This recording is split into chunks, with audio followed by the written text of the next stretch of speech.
Now the serpent was more cunning than any beast of the field which the Lord God had made. And he said to the woman, Has God indeed said, You shall not eat of every tree of the garden? You may eat the fruit of the trees of the garden, but of the fruit of the tree which is in the midst of the garden, God has said, You shall not eat it, nor shall you touch it, lest you die.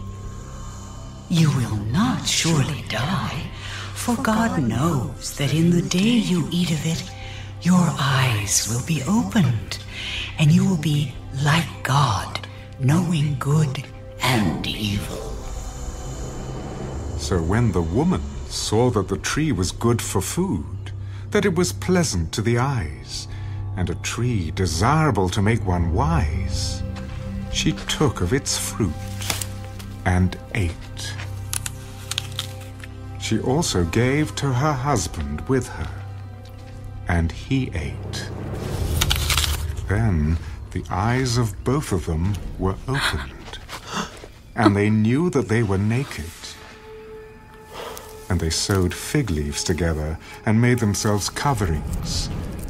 And they heard the sound of the Lord God walking in the garden in the cool of the day. And Adam and his wife hid themselves from the presence of the Lord God among the trees of the garden. Then the Lord God called to Adam, Where are you? I heard your voice in the garden, and I was afraid because I was naked, and I hid myself. Who told you that you were naked? Have you eaten from the tree of which I commanded you that you should not eat? The woman whom you gave to be with me, she gave me of the tree, and I ate.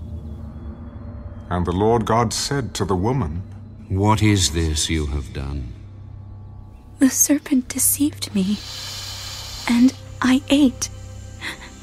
So the Lord God said to the serpent, Because you have done this, you are cursed more than all cattle, and more than every beast of the field.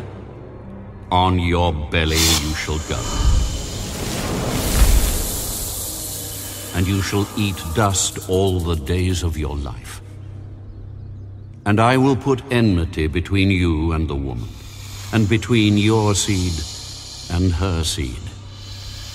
He shall bruise your head, and you shall bruise his heel.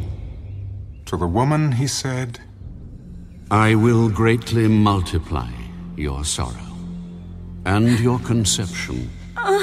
In pain you shall bring forth children. Your desire shall be for your husband, and he shall rule over you. Then to Adam he said, Because you have heeded the voice of your wife, and have eaten from the tree of which I commanded you, saying, You shall not eat of it. Cursed is the ground for your sake.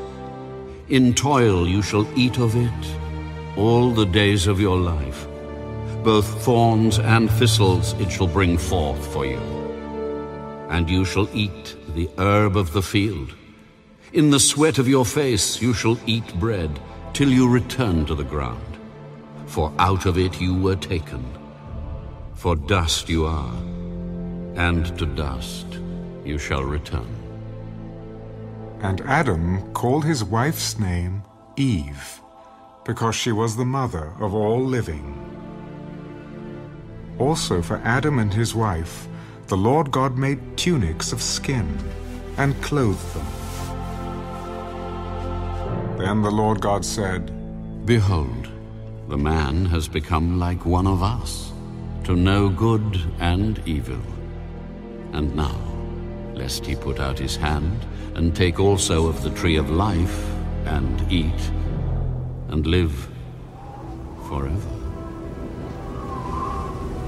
Therefore the Lord God sent him out of the Garden of Eden to till the ground from which he was taken. So he drove out the man, And he placed cherubim at the east of the Garden of Eden, and a flaming sword which turned every way, to guard the way to the tree of life.